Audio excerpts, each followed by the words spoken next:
Belatame uveloi kai Rabbi Shimon bar Yochai Lecho belatame uveloi kai Rabbi Shimon bar Yochai Belatame uveloi kai Rabbi Shimon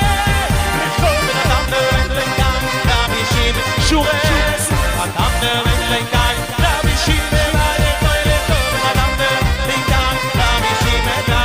Lecho belatame uveloi kai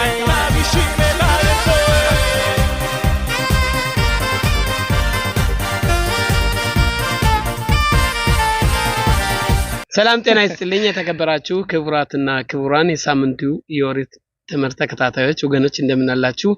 ፍቅር ሰላም ለእናንተ እየተመኘን በሳምንቱን የኦሪት ክፍል ዛሬም በተለመደው ማለት የፓራሻት ኤሞር በኦሪት ዘሌዋውያን ምዕራፍ 21 ቁጥር 1 ላይ እስከ ምዕራፍ 24 ቁጥር 23 ላይ ያለውን የሳምንቱ የኦሪት ክፍል ርዕስ እዚህ ለመወያየት እዚህ በሳምንቱ እንማማር ዘንድ የእግዚአብሔር በረከቱ ፈቃድ ይሁን እና ይህንን ባስመለከተ ዛሬም ስለዚህ ፓራሻ ይዘትና ሁኔታ ያሉትን ተጨባጭ ሁኔታዎች ለመማርና ለመማማር እንሞክራለን። ከዚህም በባለፈው እንደ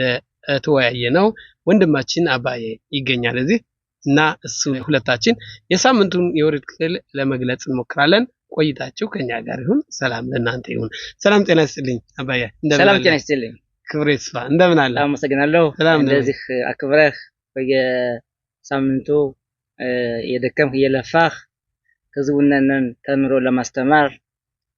ካነበብከው ካወቅነው አብረን ህዝብ ወገን ለማስረዳት ለማስተማር የምታደርጉት ጥረት በሙሉ በጣም የሚደገፍና የሚሞገስ ነገርና በዚህ እንቀጥልበት። እናመሰግናለን። እግዚአብሔር ይስጥልኝ። በጣም ፍቅር ጤና ላንተ ሚስጥህ እንዲሁም ለሳምንቱ የኦሪት ክፍል ተከታታዮች ወገኖቻችን በሙሉ በእውነት የሚሰጡት አስተያየትና ያላቸው ደግ ስነ ምግባር አይዞ በርታ አይዟችሁ የሚያሰኝ ነው እና ለወገኖቻችን እኛ በቋንቋችን በአማርኛው እንግዲህ መጀመሪያ ማንን ይዞ ጉዞ እንደሚሉ ወላጆቻችን ይማሩ ያውቁ ዘንድ በዚህ ላይ መወያየታችን ለሁላችንም ለህዝቡም ትልቅ እድል ነው ማለት ነው እና የዚህ ሳምንቱ የኦሪት ክፍል የምንካቸው የሚዳስሳቸው ብዙ ርዕሶች አሉ። ከዛም ውስጥ የምናየው በመጀመሪያ ስለ ካህናት መርከስና ካህናት መርከስ ያለባቸው ለሰባት ሰዎች እንደሆነ ያውካን በይበልጥ መርከስ እንደሌለበት ለሞተ ሰው መርከስ እንዳለበት አፍቱ ማታው ለሚቀረው ወይም ትልቁ ነው ማለት ነው እና ያንን ባስመለከተ በመጀመሪያው ክፍል ካህናት ለማን መርከስ እንዳለባቸው ይገልጻል። ከዛም በመቀጠል ማለት ነው የሚናገረን ስለ ባላቶችም ስለ መስዋዕቶችም አሉ። ከዛ ባሻገር ስለ ባላቶች የኦሪት ባላቶች በዚህ በኦሪት ዘሌዋውያን ምዕራፍ 23 ላይ በይበልጥ በትልቁ ወይም በሰፊው ተገልጠው ተንተንተው ይገኛሉ። ያም ለምሳሌ የምናየው ማለት ነው የመጀመሪያው አንቀጽ ሚለን ስፊራት ሆመር ነው። ስፊራት ሆመር አሁን ያዝነው ከፋሲካ ከማግስቱ ጀምረን 49 ቀን ከቆጠርነ በኋላ የምናገኘው የሻቦት ወይም የሴኔማይረር በዓል ነው ማለት ነው እና ይህን በዓል ባስመለከተ የሆሜር ቆጠራ ምንድን ለማለት እንደመጣ በዚህ ላይ የሚዳስሱና ሌሎችም ርዕሶች አሉ በዚህ በሳምንቱ የኦሪት ክፍል ማለት ነው። እና እንዳልከው እንደገለጽከው ፋሲካ ቀን የመጀመሪያው ቀን አክብረ ነው ከመሸ በኋላ ምን ይጀምራል? የስፊራት ሆሜር ብለን እንቆጥራለን። ያም 7 ሳምንት ቆጥረን ወይም 49 ቆጥረን 50ኛው ቀን ምን ይሆናል? ሀግ ሻቮት ወይም ኦሪት የምንቀበልበት ቀን። ይህ ትልቁ ዝግጅት ነው። በአጠቃላይ ካየነው እነዚህ ቀኖች ወይም እነዚህ ሳምንቶች በአጠቃላይ ዋና ትርጉማቸው ወይ ፍቻቸው ምንድነው? ከግብጽ ወጣን ከባርነት ከመከራ ወጣን በፋሲካ ጊዜ አሁን ወደ ሻቦት ለመድረስ ነው። ያንን ነፃነት ከባርነት ከመከራ የወጣን ነፃነት በፋሲካ ወጣን አሁን ወዴት ምን ደርሰው ወደ ሀግ ሻቮት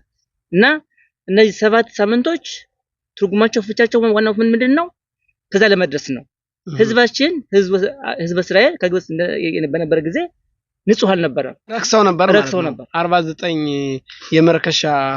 መንገዶች እነዛ ውስጥ ገብተው ነበር። አንደኛው ብቻ ነው የቀራቸው። በ50ኛው ቢገቡ ነበር አንድ ቢጨምሩ ነበር ጭራሽ ከግብጽ አይወጡም ብለው ሊቃውንቶች ይነግሩናል። በጣም ጥሩ ያን ስለሆነ እነዚህ 7 ሳምንቶች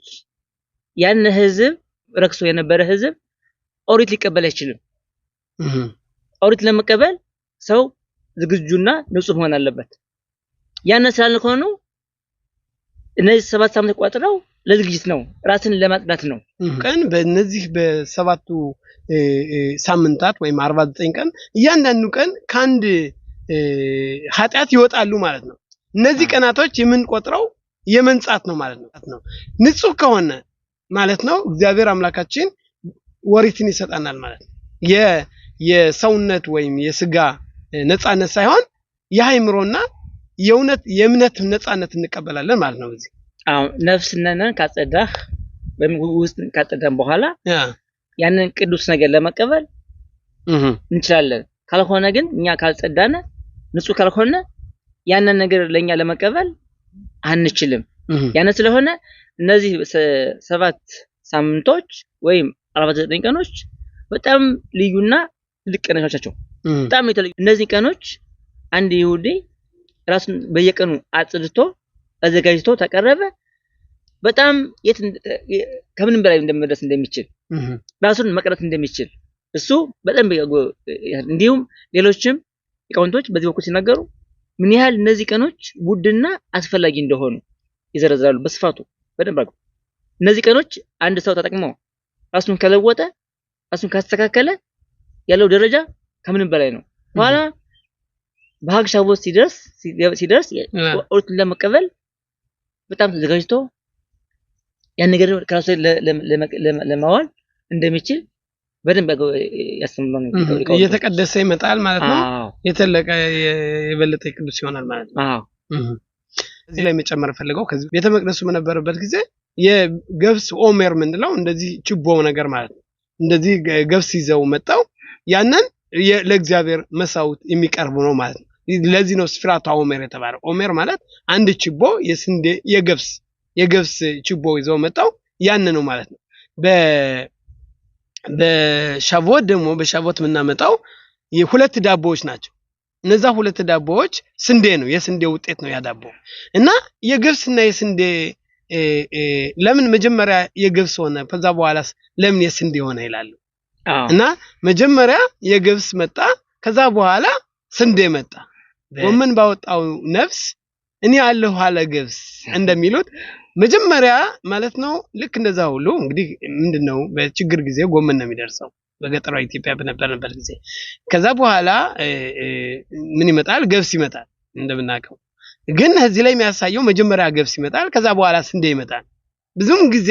ከህልም እግዚአብሔር የመረጠው ስንዴን ነው እና ገብሱን አልፈን ወደ ስንዴው እንመጣለን። የዚህ መልእክት ምንድነው ብለው ያስረዳሉ ሊቃውንቶች። በዚህ ላይ ምን ትላለህ? እሺ ዋው በጣም አስፈላጊና ወሳኝ ጥያቄ ነው የምጠይቀኝ።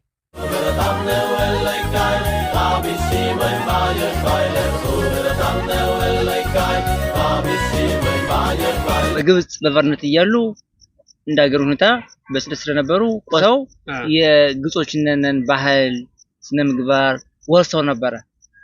ያንን መርከስ አንድ ሰው ሲረክስ ወይም ኃጢአት ሲሰራ ዝቅ ይላል በነፍሱ። ስለዚህ ሊቃውንቶች ሲያስተምሩና የገብስ ከስንዴ ዝቅ ይላል። የገብስ ምግብ ነው። ገብስ ዋና እንትኑ ጥቅሙ ለምንድን ይላሉ? ለእንስሳ ነው ይባላል። አሁን የሰው ልጅ ደግሞ ሲያጠፋና ስህተት ሲሰራ ምንድነው የሚያቀርብ እንደመሳዊት? ገብስ ለምንድን ነው? ይሄን ምልክት ምንድነው? ደረጃው ይወርዳል ማለት ነው። ዝቅ ብለህና እንደንስሳ ዝቅ ብለህና የምታቀርበው ይሄን ነው የምታቀርበው። ያው ገብስ ነው። ስንዴ ግን ዋናው ምርጡ ምግብ ነው። የስንዴ ምግብ ከምግቦች ሁሉ ዋናው የተመረጠው እሱ ነው። እግዚአብሔር ከመረጠው የእህል አይነት ውስጥ ስንዴ ነው ለሰው ልጅ በሚያጠግበው ያና የሚሆነው ዋናው አስፈላጊ ነው። ራሱ ዕውቀት እንኳን የሚሰጠው ይላል የመጀመሪያው ሰው የተመገበው ስንዴ ነበረ ይላሉ። የመጀመሪያው አዳም የተሳሳተው ምንድነው የበላው? ስንዴ ስለበላ ዕውቀት ጨመረለት ይላል። እንዲያውም ልጅ ራሱ ዕውቀት የሚገዛው ዳቦ መብላት መመገብ ሲጀምር ነው። ምክንያቱም ዳቦ መመገብ የስንዴ ውጤት መመገብ ዕውቀትን ይጨምራል። ስለዚህ ዕውቀት የነበረው የመጀመሪያው ሰው ስንዴ ስለበላ ነው እና ስንዴ የዕውቀት መጨመሪያ ነው የምትለው። ገብስ የእንስሳት ሲሆን ስንዴ ደግሞ ለሰው ልጅ የተመደበ ምግብ ነው። ስለዚህ ቅድም እንዳልከው አሁንም በፋሲካ ጊዜ ምን ተቀረበ የገብስ አይደለ አሁን ግን 7 ሳምንቶች ቆጠረን ወይ 49 ቆጠረን 49 ቀን ከተቆጠረ በኋላ ከማን ደረስና ከሻቦት ደረስና በሻቦት ፋሲካ ያለ ሻቦት ትርጉም የለው ፍቺ የለው የተያዘ ነው አብሮ ነው የሚሄድ ፋሲካም ያለ ሻቦት ትርጉም የለውም ሻቦትም ያለ ፋሲካ ምንም ትርጉም የለውም ሁሉ የተያዘ ነው ከግብጽ ወጣን ህዝቡ ወጣ እንደተጠቀስነው በጣም እዚህ ያለ በሃይማኖት በኩል ደካሞች ወይም ደግሞ የያዛ በስደት የነበርነው ዝቅን ስለነበረ ኦሪት ለመቀበል ስለማንችል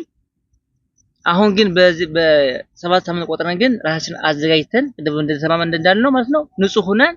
ኦሪት ለመቀበል ስለምንችል አሁን በሻቦት ጊዜ ሁሉን ማቅጥ ይችላል የቦካውንም ያልቦካውንም በሙሉ ነው ተሞልቶ ነው የሚቀር ማለት የፋሲካን በዓል ፋሲካ ከባርነት ከተገጂነት ሳንወጣ እኛ ነፃነትን መቀበል አንችልም ስለዚህ በፋሲካ የቦካ ነገር እንዳንበላ ፈጣሪ ከልክሎናል የቦካ ነገር እንዲያውም የሚበላ ከእስራኤል ነፍሱ ተለይታ ይጥፋ ይላል እና የቦካ ነገር ሲከለከል በሻቦት ግን በሰኔ ማይረር ወይም በኦሪት በተቀበልነው በዓል እንዲያውም የቦካ መሆን አለበት ቦክቶስ እንዲያው ተጋግሮ መብላት አለበት ያም የቅድም እንዳይከለከል የተከለከለው ነገር በዚህ ግዴታ የቦካ ነገር ማምጣት አለበት ያ ማለት ስጋው ዓለምን ወይም ስጋውን ብቻ ስጋውን መጀመሪያው መሰረቱ አንድ ቤት ሲሰራ መጀመሪያ መሰረት እንዳለ ሁሉ ስጋችን አለ ስጋ ካለ ነፍስን ማስገባት ይቻላል ማለት ነው ስጋ ከሌለ ነፍስ ግመማ ላይ ትቆማለች እንደምንለው አንድ ሰው አንድ በረከት ለመቀበል የሚያስፈልጋነኝ ክሌኪቡል ማለት ከሰማይ እቃ ያስፈልጋል እቃ ያስፈልጋል ከሰማይ በረከት ሲወርድ እቃ ለመቀበል እቃ ያስፈልጋል ይሄ ደሞኛ ደግሞ ኦሪትን ለመቀበል እኛ ቃዎች ማለት ነው ንጹህ ካልሆነ ጥሩ ካልሆነ ያንን መቀበል አንችልም ያንን ማዛን አንችልም ያንን ካግረማ ግን ከኦሪት ተቀብለን ያንን ከኛ ጋር ማዛመድ እንችላለን ማለት ነው ቅድም እንዳልከኝ ማለት የኦሪት ዕውቀት የኦሪት ብርሃን በእኛ ላይ ሊያርፍ የሚችለው ወይም በእኛው ታንጾ ሊኖር የሚችለው እቃችን በደንብ ወይም የሰራ አካላታችን ማለት ነው በሙሉ የተቀደሰ ሲሆን የቅድስና ጎዳና ቅድም እንዳልከው በ49 የኃጢአት ውስጥ ተውጦ የነበረው ደረጃ 49 ቀናቶችን ተጠቅመን ንጽህና በእያንዳንዱ ቀን እየነጻን እየፈቀፈቅና ንጹህ ከሆነ በሰውነት ደረጃ ብቻ ሳይሆን የነፍሳችንና የተግባራችን የአይምሮአችን የአስተሳሰባችን ያመለካከታችን ለዚህ ነው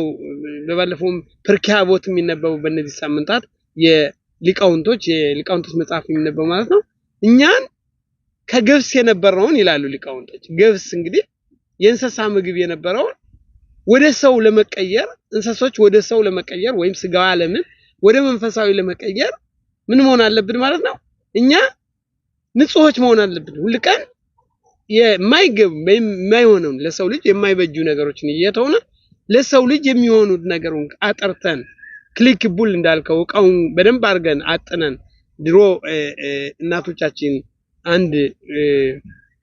ወተት ቅቤ እንዲወጣላችሁ ከፈለጉ ግሬራው ይታጠናል ወይም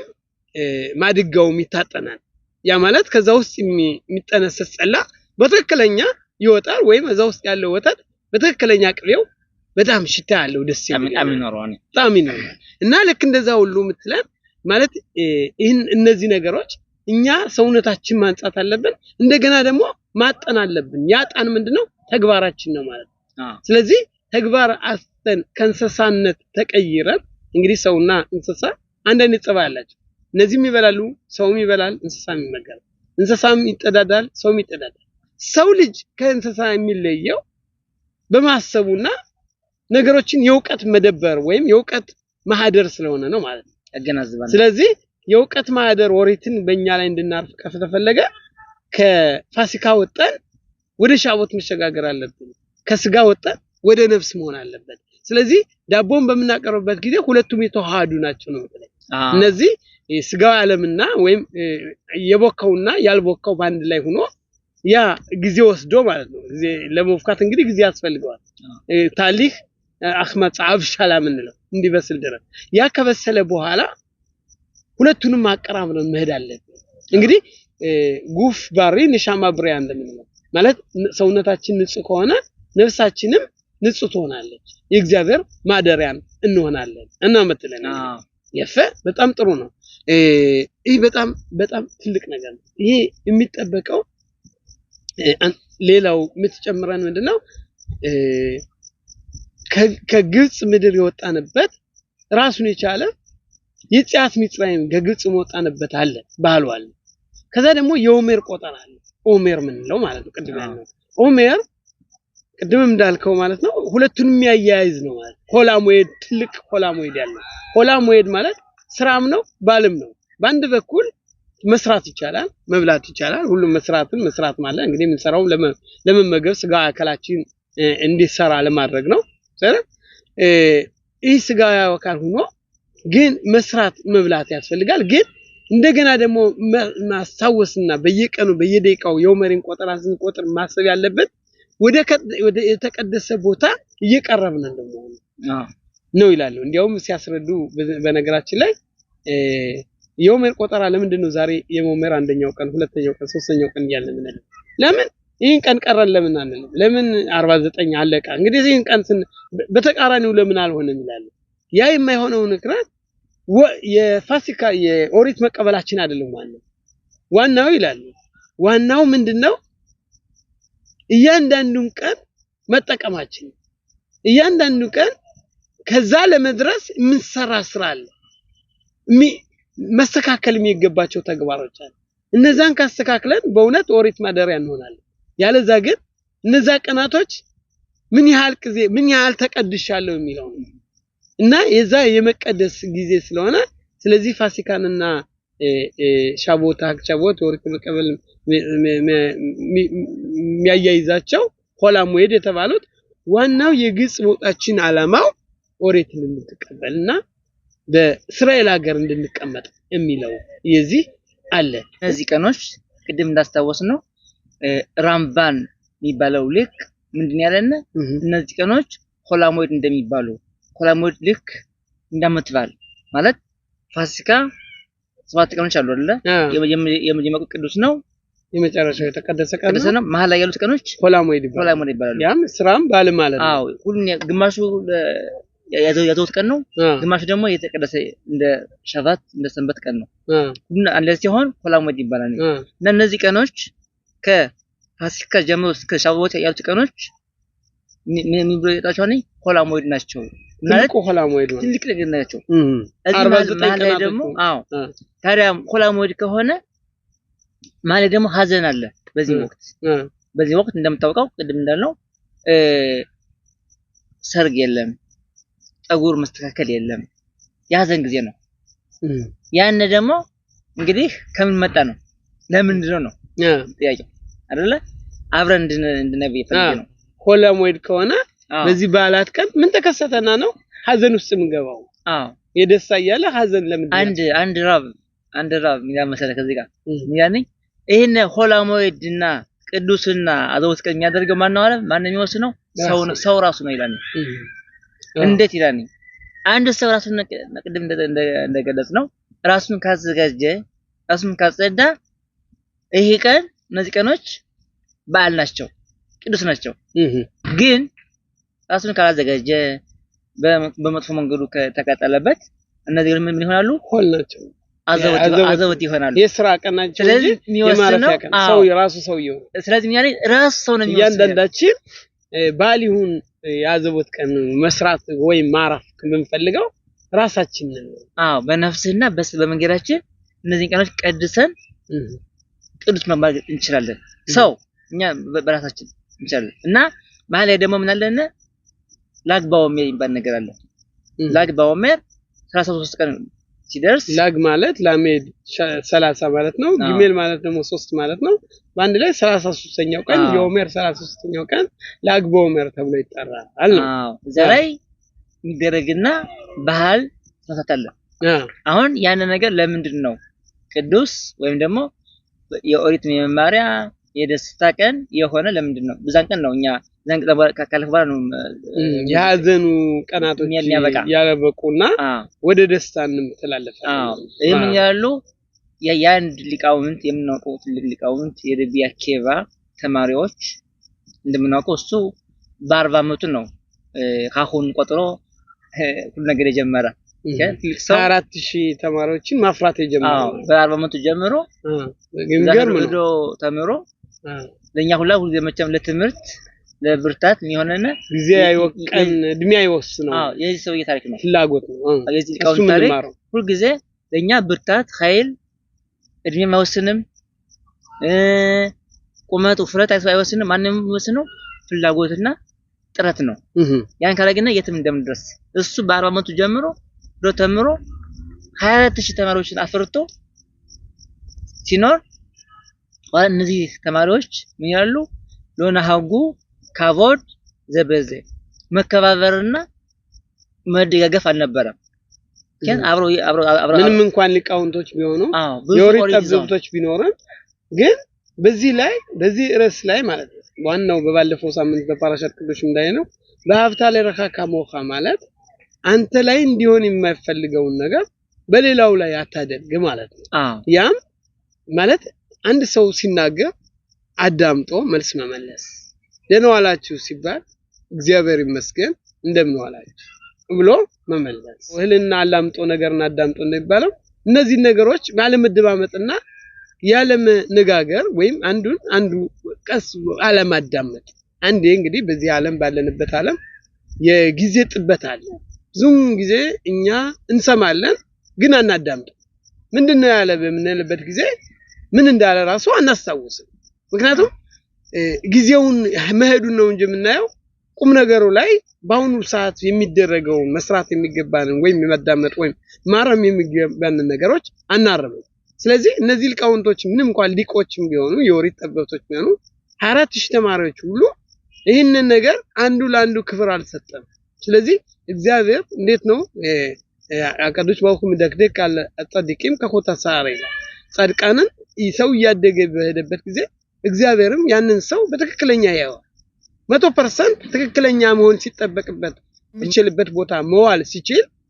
ያልሆነ ቦታ ከዋለ የሱ ቅጣት የበለጠ ነው ስለዚህ ምንድነው የሚለው 24000 ተማሪዎች በዚህ ሰዓት የሞቱት አንዱ ለአንዱ ቦታ ለመስጠት አንዱ ለአንዱ አለማዳመጥ አንዱ ለአንዱ አለመዋዋጥ እነዚህ ነገሮች እግዚአብሔር እንደማይፈልግ የዚህም ይህንን ነገር ካልተደረገ ኦሪት ተቀበላለሁ ብሎ ለኦሪት ሻቦት በዓል እደርሳለሁ ብሎ ከዛ ዝም ብሎ መንገድ ላይ ገብቶ መጉረፉ ዋጋ የለም ምክንያቱም አንድ ሰው መጀመሪያ ሰዎች ከሰዎች ጋር ያለን ስነ ስርዓት መግባትና ደግነት እና መዋዋጥና መቻቻል መተባበርና መረዳዳት እነዚህ ነገሮች ቤቶች እነዚህ ሳይሰሩ እንዲያው ዝም ብሎ ለዩልኝ ሌላው ሁሉ በእንቅፋት ማለት እንቅፋት እየሆነ ወይም እየጠለፈ እየጣለ ደርሻለሁ ከባሉ ወይም ደርሻለሁ ጥሩ ነገር አድርጋለሁ ቢል ተቀባይነት እንደሌለ እና ስለዚህ በዚህ ከፋሲካ ጀምሮ እስከ 33ኛው የኦሜር አቆጣጠር ቀን እነዚህ የራቢ አቂባ ተማሪዎች 24 ሺዎች ያልቁበትና 5 ተማሪዎች ብቻ እንደቀሩ ነው እንግዲህ እዚህ ላይ ምንድነው እና እነዚህ 5 ተማሪዎች ውስጥ አንዱ ራቢ ሽሞን ባር ዮሐይ ናቸው በጣም ትልቅ ናቸው ለምንድነው በሳቸው በዚህ በላግ በኦሜር እሳት እናነዳለን ከዛ ላይ በዛ በሜሮን በተባለው ተራራ በሰሜን በኩል ሰው ይሄደ እዛን ሲደሰት ሙዚቃው እንደጉዱ ነው ይደረጋል እና የሳቸው አወላለድ ታሪክ ምንድነው በጣም ጥሩ እንግዲህ ብዙ ዘርዝረሃዋነኝ በርግጥ እና እነዚህ ሰውዬ ሲወለዱ ወይ እንዴት እንደመጡ ማወቁ አስፈላጊ ነው ስለመሰረቱ ምን መሰለ አንድ ሰውዬ ነበር ስሙ ዮሐይ ይባላል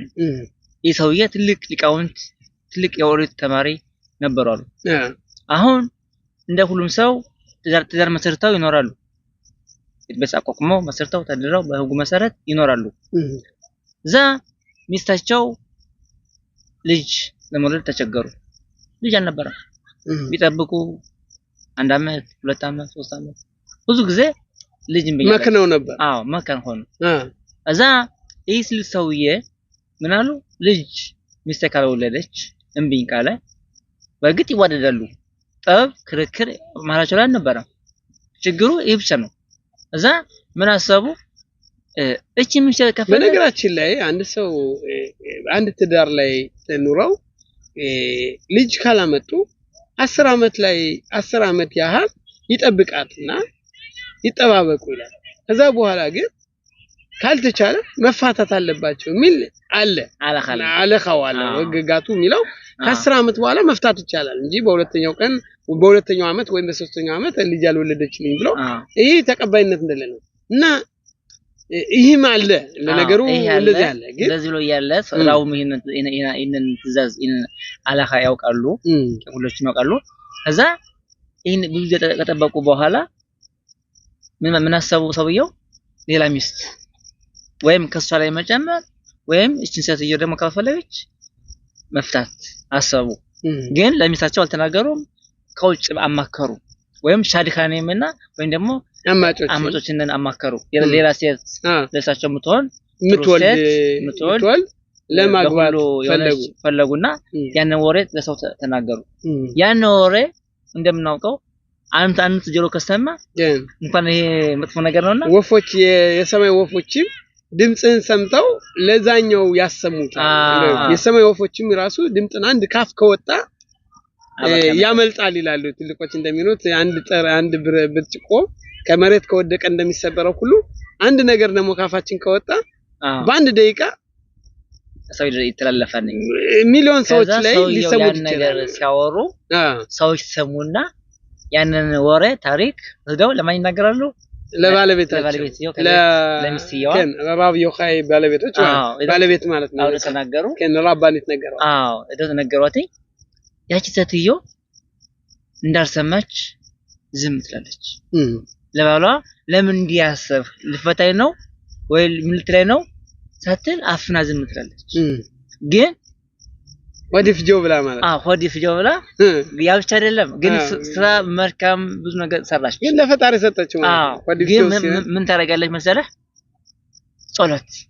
ልመና፣ ጽዳቃ በድብቅ ለምን ነው ልመናና ጸሎት እንባ ለምን በፈጣሪ ስለምታመን። ይሄን እንግዲህ ልጅ መውለድ ወይም ነፍስ ያለውን ወደ ዘላለም ማምጣት ዋናው የፈጣሪ ነገር ነው። ፈጣሪ ካልፈቀደ አይሆንም። ስለዚህ ጸሎት ስላመነች ጥሩ መስማትና መጸለይና በጾም በልመና ያንን ማድረግ ጀመረች፣ ቀጠለች። እንባዋን ሰጪውም ነሽውም ፈጣሪ እንደሆነ ስለምታውቅ ለሱ ብቻ ነው እንጂ ያለኝን አቤቱታ ማቀርበው ለማንም አላቀርብም ብላ ያነባች ያለቀሰች ጸልያለች፣ ስለሰዎች ትረዳለች፣ ታግዛለች። ያን ቅድም ያልነው ሁሉ ደግ ነገር ታደርጋለች ማለት ያን ስትኖር አንደዜ በጣም ጥሩ ባልየው ዮኻይ ህልም ያህልማሉ። ተኝተው ህልም ያህልማሉ። በህልማቸው ምን ያያሉ መሰለህ? ደን ዛፍ የትንቢት ትንሽ ወንድም ህልም ነው ይላሉ። ስለዚህ በህልማቸው ፈጣሪ ተገለጠላቸው። ህልም መጣ። በጣም ጥሩ ያን ህልም ደን ነው፣ ዛፎች አሉ፣ የለመለሙ ፍሬ ያላቸው ዛፎች አሉ። አንዳንዶች ደግሞ የደረቁ ምንም ቅጠል የሌላቸው ፍሬ የሌላቸው ዛፎች አሉ። ከዛ መሃል ሰውየው ካንዱ ከደረቁ ዛፍ አጠግተው ቆመዋል። አሁን መሃል ላይ ዮኻይ ማለት ዮኻይ አሁን መሃል ላይ ምን ይሆናል? አንድ ትልቅ ሰው ክብረ ሞገስ ያለ ሰው ከደኑ ይወጡና የውሃ ማጠጫ ይዘው ዛፎችን ያጠጣሉ። እነዛ ፍሬ ያላቸውን እነዛም ፍሬ የሰጡት ስለሚጠጡ ነው። ያን እየዘሩ ውሃ ያጠጣሉ። እዛ እነዛ ዛፎች ሲሰጡ ይለመልማሉ፣ ፍሬ ይሰጣሉ፣ ተወበዋል። አሁን ግን እያለፉ ነው፣ ያጠጣሉ። አሁን ከሱ ዛፍ ሲደርሱ ያንን ዕቃ ይተውና ሰውየው ምን ያደርጋሉ? በትንሽ ጭልፋ ነገር ትንሽ ውሃ ወስደው የሱንን ዛፍ አጠጥተው ያንን ደረቅ እንጨት ያንን ደረቅ ያንን ደረቅ ባንደዜ ለመለመ። ያቺ ደግሞ ተባዛ ይችላል ያቺ ውሃ ትንሽ ውሃ በተባስታ ያንን ዛፍ አጠጣችው በደም ደግሞ ባንዴ ለመለመ አዎ ባንዴ ደግሞ ለመለመ ቅጠላ ወጣ ፍሬ ወጣ አበበ ያን ዛፍ ፍሬ ሰጥቶ ሽታውም በጣም የተዋበ ሽታ ወደ የሚደርስ ሽታ ያወጣኒ እንዲያ ሆኖ ያለ መሃል ላይ ሰውየው ይነቃሉ ሲነቁ ህልም ነው ህልም ነው ከዛ ያንን ለሚስታቸው ነገሯት ይኸውልሽ እንዲማ እንዴት ህልም አየሁኝ ግን ሳስብ እንግዲህ ሊቃውንት ነው ሰውየው በጣም የተማሩ ናቸው ኦሪት ያውቃሉ ህልሙን ለመፍታት ሞከሩ እዛ ምናሉ ይሄን ዛፍ የሚወክለው እንደኔ ከሆነ የዚህን ዓለም ነገር ነው ይሄን አውላማ ዘመን ነው ይሄን ዓለም ይወክላል አዎ ዛፎች ደግሞ የለመለሙት ፍሬ የሚሰጡት ምንድነው አለ እናቶች ሴቶች ናቸው የሚወሉት ወደዚህ ዓለም አዲስ ፍጡር የሚያመጡት ናቸው ብሎ ፈታው ግን አላቲ ያን ሰውዬ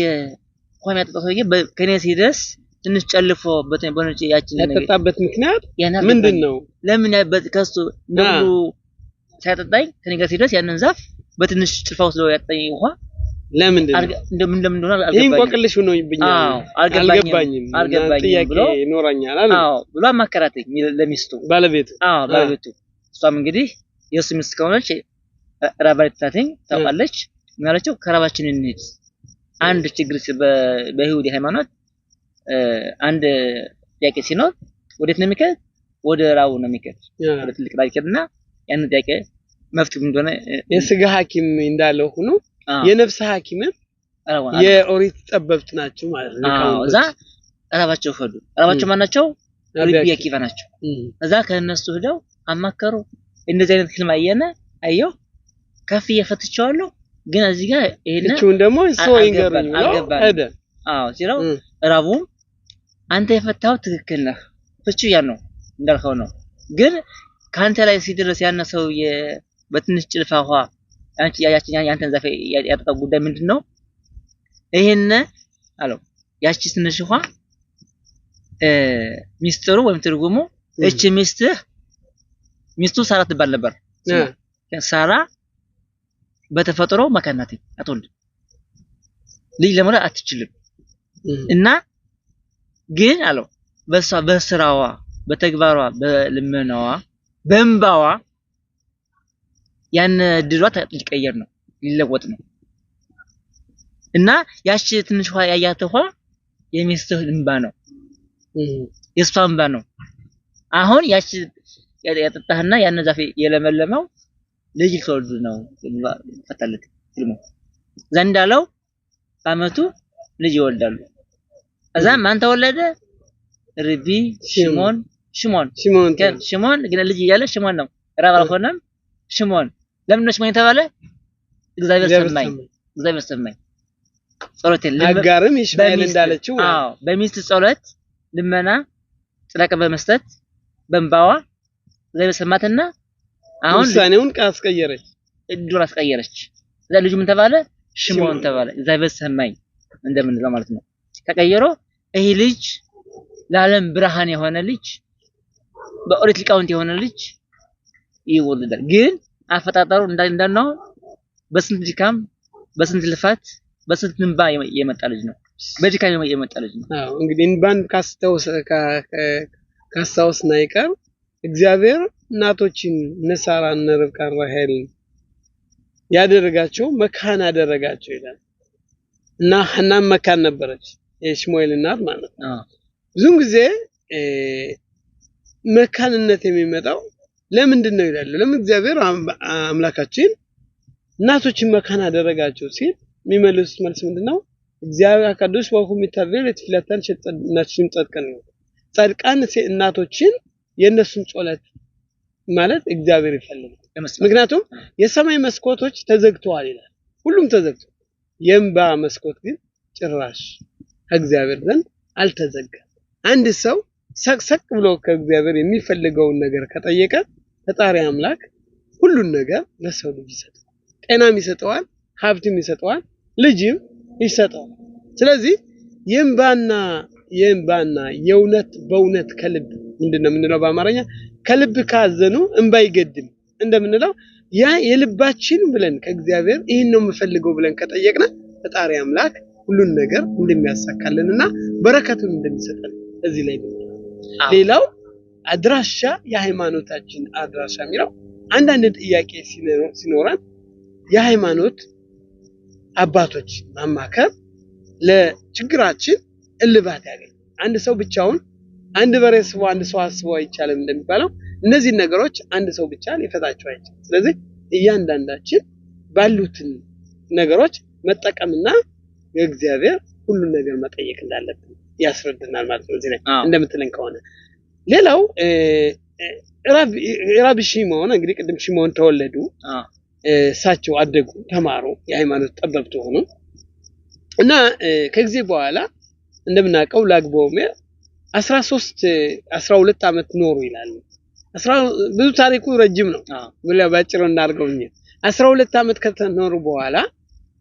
ዓለምን ሲመለከቱ ወጣው ሲመለከቱ 12 አመት ከኖሩ ከዋሻው ውስጥ ተደብቀው ከኖሩ በኋላ ሲወጡ ሰዎች አዩአቸው ሰዎች እና ሰዎቹ እንደዚህ ባዝመራ እንደዚህ ሲያጭዱ ሲቆፍሩ ሲያርሙ ማለት ለዚህ ነው እንደ ተፈጠራችሁ እናንተ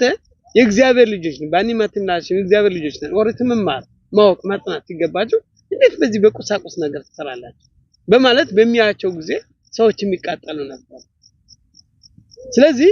እግዚአብሔር የባትኮል የሚለው እግዚአብሔር ከሰማይ ዘንድ መልአክ ልኮ ምን አላቸው ባትኮል ይባላል እና ተመልሳችሁ ጎ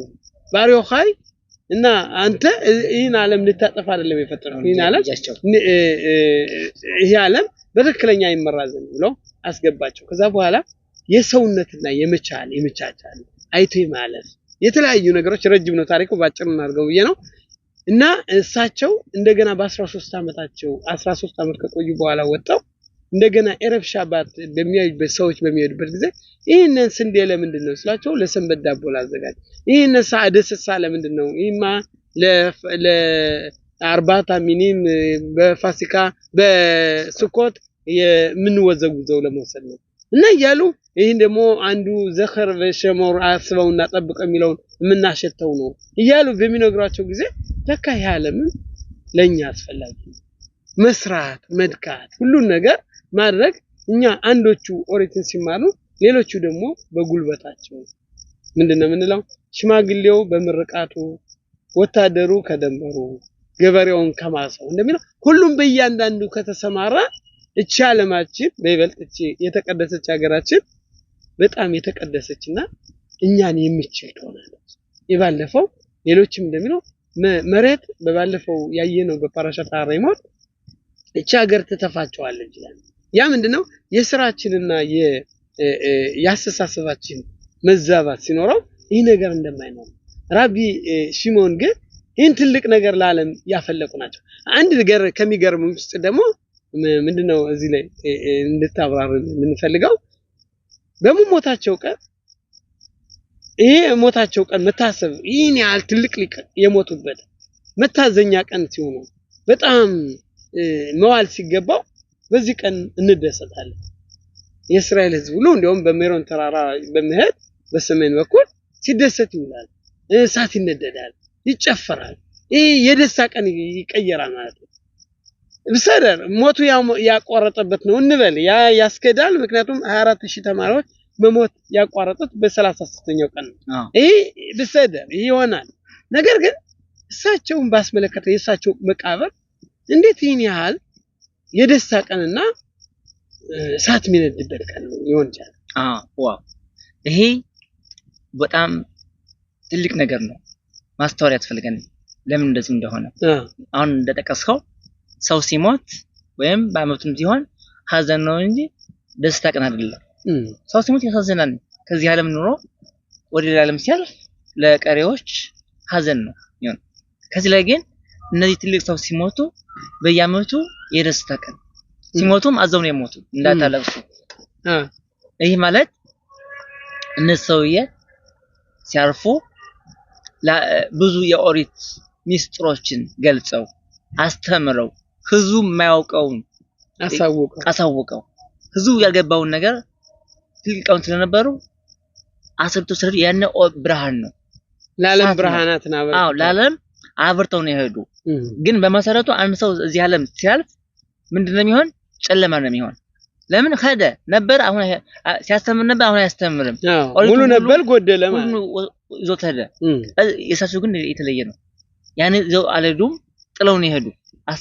ልጆች አስተምረው ለህዝቡ መጽሐፍ ጽፈው አዟራ ከዶሽ የሆነን የኦሪት ሚስጥር የያዘ መጽሐፍ ጽፈው ስለሄዱ ያ ነገር ብርሃንና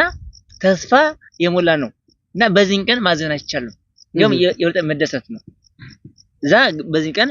ኦሪት እየተማርነ እየጸለየነ እነዚህ ጻድቃኖች ልጅዎች ባካቹ የናንተ መብት እኛን ይርዳን ማለት በጸሎትና በደስታም እናሳልፈው ለምን በስራቸውና ብዙ የኦሪት ብርሃን ስለሆኑ ብርሃን ወይም ሰዓት የምናምራው ሰዓት እንደሚወክል ኦሪት በሰዓት ትመሰላለች አንድ ሰው ኦሪት ከተማረ ቅድም ብልሃን ለምንድነው ከዛ ከገደሉ ሲወጡ አይተው ሰው ይገሉ ነበር አይናቸው በጣም ስለተቀደሱ ነው በጣም ኦሪት ስለተማሩ ነው እንዴት የሰው ልጅ ወጭ ብሎ ኦሪት መማር ሲገባው ያሳን የግዚያዊ ኑሮ ለስጋዊ ይደፈደፋል ለስጋው እንዴት ለታረደ ደሮ በየደቂቃው እንዴት ይደፈደፋል ሰዓት ስንት ነው አሁን ስራ ጎደለኝ አሁን እንደምናደርገው ማለት ነው ያንን ለመቀበር አልቻሉም ነበር እንዴት የሰው ልጅ ሰውን ያ ትልቅ ፍጡር እንደዚህ ይሰማል በተከከለ ነገሮች ራሱ ዋናው ነገር ለነፍሱ ኦሪትን ተምሮ ብርሃን ማየት ሲገባ እንዴት በጨለማ ኑሮ ይኖራል ብሎ ስላሰበ ነበረ ሰዎች እነን ሲያቸው ባይናቸው ብቻ ሰብ ማቀጠል ይችላል ነበር ያንን ራሳቸው ስለተቀደሱ ነው ያን ደግሞ ኦሪቱ ነው ትርጉሙ እና ያንን ስለጥላው ስላለፉልን ለኛ ይሄ ቀን ትልቅና ልዩ ቀን ነው ብንጸልይበት ብንማርበት ብንለምንበት ተፈጣሪ ይሄ ቀን ለኛ ወሳኝ ጥሩ ቀን ነው ማለት እሳቸው የብርሃንንና የንጽህናን አሻራ አስቀምጠው ስለሄዱ በዚህ ዓለም ቢሞቱ እንደሞቱ አይቆጠርም ምክንያቱም እንዲያውም ካለን የእምነት መርሆ ውስጥ አንዱ ጻድቃን በዚህ ዓለም በህይወት ነበሩ በሚሞቱበትም ጻድቃን ቢሞቱም እንዳልሞቱ ነው የሚቆጠረው በህይወታቸው ጻድቂም ንቅራይም ኸይም ቢሞቱም በህይወት እንዳሉ ነው ለምን ያደረጉት ጥሩ ስራና ያፈሩት ተማሪዎች መምራን ማለት ነው በዚህ ዓለም ላይ እኛ ቅርጽ እንዲኖረን ልክ እንደ ጥሩ ግንቦች ፎቆች ማለት ነው ይዘን እንድናድግ ጥሩ ስነ ምግባር እንዲኖረን ይህን ነገር ለኛ አበርክተው ወደዚህ ዓለም ስላለፉ የነሱ ብርሃን ባሁን ላይ ስላለ ብርሃን እንግዲህ ሰዓት ብርሃን ነው ሰዓት የሁሉም ነገር መጀመሪያው መጨረሻው ነው ከሰንበት ውስጥ በግልጽ የተጻፈው በፓራሻት ባያኬል ምንድነው በሰንበት ቀን ሰዓታት አንድዱ በሰንበት ቀን የሚለው በአንድ በኩል ነገር አትጫሩ ማለት ነው ነገር መጫር ሰዓት ማንደድ ሰዓት ያቀጣጥላል ነገር ደግሞ አንዱን ካንዱ ያያይዝና እንደ ጭድ ሁሉንም ይበክላል ስለዚህ በይበልጥ በሰንበት ቀን አንድ ሰው አርፎ መሆን አለበት እንጂ አንዱን ካንዱ ማጣላት ነገር ማቀጣጠል የለበትም ሌላው ደግሞ ምንድነው የሚለው ዋናውን ትርጉም እንዳይለቅ እሳት የሁሉም ነገር መጨረሻ ነው መጀመሪያ ነው ስለዚህ ዋናው አውራው እንበለው እሳትን ማንደድ እንደሌለብን በሰንበት ቀን የእሳት ዋናው ዓላማ ብርሃን መስጠት ለምሳሌ በሞት ሸባት ሰንበት መጀመሪያ እግዚአብሔር ከፈጠረው ምንድነው የሚለው በሰንበት ሞት ሸባት እናደርግ በእሳት አብዳላ እናደርጋለን ኒራ አብዳላ ለምንድነው እሳት አሁን በኋላ ከከልክሎ ነበር ካሁን በኋላ መጠቀም ይቻላል የእድገት ዋናው ደረጃ እሳት ነው ስለዚህ እሳትን አንድም ተጠቀሙ ምንድነው ይሉት እንትን የሚለው ሁለት ሰዎች በጨለማ በሚሄዱበት ጊዜ በጨለማ እንደዚህ አሁን ድንግዝግዝ ባለ ጊዜ በዚህ ምሽት አካባቢ ማለት ነው አሁን ያለንበት ምን ወያይበት ሰዓት በዚህ ሰዓት በጨለማ የሚሄድ ሰው ብርሃን ሻማ ካለው ሰዓት የሰዓት ውጤት ማለት ነው ያ ካለው እንቅፋት አይመጣው ቀጥታ ማየት ይችላል ከሌለው ግን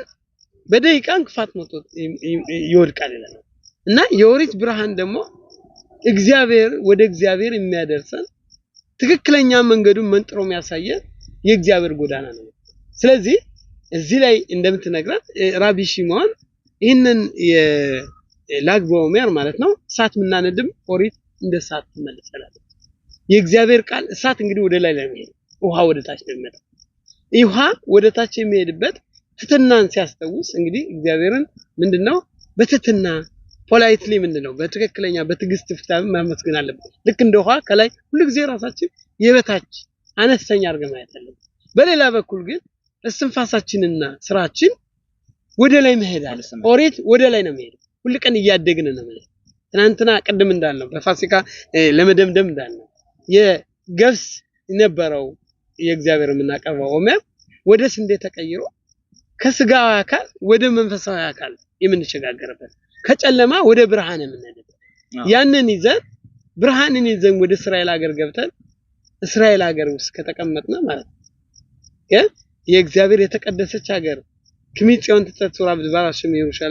ኢየሩሳሌም ዕውቀት ትወጣለች ለዓለምም ትንሰራፋለች ስላለው እና ስለዚህ የዕውቀት ማመንጫ ሆነን የምንኖረው እነዚህ ነገሮች አንድ ላይ ማዋሃድ እንግዲህ እና ቢሽሞን የነበሩት በእስራኤል ሀገር ነው በእስራኤል በሜሮን ተራራ በትቤሪያ አካባቢ በዛ በኩል በሰሜን ዕውቀት የነበሩት አሪዛል የተለያዩ ሊቃውንቶች የነበሩበት እና የዕውቀት ማህደሩ የተተከለው እስራኤል ሀገር ነው ስለዚህ ኦሪትም እግዚአብሔር ሲሰጠን እንደዛ ነው የምትለኝ ስለዚህ ለማጠቃለል ያህል ራቢ ሽሞን bar yochai ከዚህ አስቀምጠውልን የሄዱት የዙሃር መጽሐፍ የብርሃንና ውስጣዊ የኦሪት ሚስጥሮች የሚገልጽ ከዚህ ላይ መጨመር የምፈልገው ማለት እንደ ለማጠቃለል ያህል እንደነው የጀመርነው ከፋሲካ በዓል ነው ከፋሲካ ጀመረ ወጣነ እዛ ህዝቡ በምድረ በዳ ያለ እንደንትን ይወሰናል እንደዛን ልጅ ለምን ያን ህዝብ ይመሰላል አዎ ለምን ካልከኝ አሁን እንጻን ልጅ ሲወለድ ቁማ ሄድ ማለት ታግዘዋለህ እጁን ትሰጣለህ ግን አላማ ሁሉ ጊዜ ያንተ ልጅ እንዲዛ አይደለም ራሱን ቁሞ ችሎ እንዲሄድ ነው የምትፈልግ አላማ አይደለ እኛ ደግሞ ከግብጽ ያለን ዝቅ በነ ነበርና እዛ 40 አመት በምድረ በዳ ህዝቡ ሲይዘው እግዚአብሔር ምንድነው በመና በደመና ታፍኖ ተጠብቆ በላይ በምድር የተንከበከበ በደም በእንክብካቤ ያሳደገ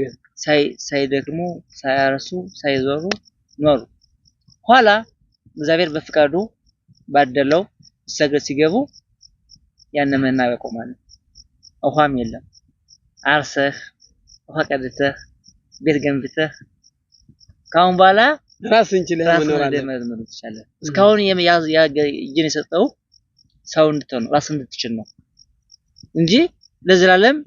የደገፉህ ነፃን ልጅ እንድትሆን አይደለም ጥገኛውን እንድትኖርና ከፍ ራስን ስትችል ራስን ቁመዝ እንድትሆን ነው እኛ ደግሞ ከግብጽ ወጣነ ነፃ ወጣነ ዋና ለማችን ኦሪት ነው አንድ ዋናው ነፃነት ማለት የኦሪት መማር ነው ዋናው ነፃነት እልኻቤን ሆሪን ኢላ ምቾሰክ በተራ ይሄን ዋናው ዓላማ ነፃ ህዝብ የሚባለው ኦሪትን የሚማር ነው እንጂ ኦሪትን ያዘ ነው ነፃ ማለት ንጹህ ብርሃን አለው ቅድም እንዳለው ፋኖስ ይዞ ወይም ብርሃን ይዞ የሚጓዝ የሚንቀሳቀስ እንቅፋት አይመጣው እሾህ አይወጋው ችግሮች አይደርሱበትም አዎ ያን ስለሆነ ይሄን ሻቮት የኦሪት እንቀበበት ቀን ለዚህ ነው የብርሃን ትልቅ ቀን ልዩ ቀን ህዝብ አንድ የሆነበት እና ይሄንን ከፋሲካ ወጣን እስከ ሻቮት ያሉት ቀኖች ለዚህ ነው አስፈላጊና ልዩ ቀን ልዩ ጊዜ የሆኑት እና ለሁላችንም እውነት ይሄን አመት በዓል ይሄን ጊዜ የጥሩ የሰላም የፍቅር የጤና የኦሪት በእግዚአብሔር መንገድ የምንነድበት እግዚአብሔር መንገድ የምንፈጽምበት እንዲሆን በዘገጠሜ ለአንተም ለሁላችንም ለአዳማጮችም እንመኛለን እጅግ በጣም ጥሩ እንግዲህ ወደ ብርሃን አንዳንድ ጥሩ ነገር እንያረግና ብርሃናትን እናስፋፋበትና ይሄን ላግቦሜር አክብረን በእውነት ንጹህ ሆነን ፈጣሪና አገልግለን ደግሞ ለሻቦት በዓል የሚከተለው የኦሪት መቀበል እንግዲህ ተዘጋጅተናል እየተዘጋጀን ነው እና እግዚአብሔር አምላካችን እስራኤል ባንድ ልብ ሆኖ ባንድ አካል ሆነው ፈጣሪያችን የሚያገለግልና በዚህ ዓለም ላይ በሚኖርበት ጊዜ ደግን ተናግረን ብርሃንን አስፋፍተን ለኛ ለትውልድ ቀጥለን የምናልፍበት እንደ ራቢ ሽሞን bar yochai የውቀትና የጥሩ ነገሮችን ስነኝ እየተሳና እንደዚሁም ጥሩ ደግ ነገርን እያዜምነ የምንኖርበት የተቃና የተስተካከለ ጊዜ ይሆንልን በሚቀጥለው በሌላ የሰንበት የፓራሻ ክፍል እስክንገናኝ ድረስ መልካም ሁኑ ሸባት ሸሎም ኡምቦራ ሸሎም ለካጽዲቅ እስከ ለሚጽፎት ላደረክልን ገለጻ በእውነት በጣም ደስ የሚል ነው እግዚአብሔር አምላካችን ዕውቀቱን ማስተዋልን ብላት ይስጠን በእኛ ትምርት ደግሞ የሚማሩ ያውቁ ደገፋ የሚደግፉ ትልቅ ነገር የሚያደርጉ ለነሱም በረከት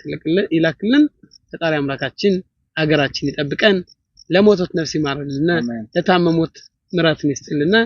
ለወታደሮቻችን በሰሜን በደቡብ በምስራቅ በምዕራብ ያሉትን ሁሉ ይጠብቅልና መልካም ነው ሸባት ሸሎም ሶራ ወውት ይላል Shimen barioy loy lo benatam de veloy kai Davi shimen barioy lo benatam de veloy kai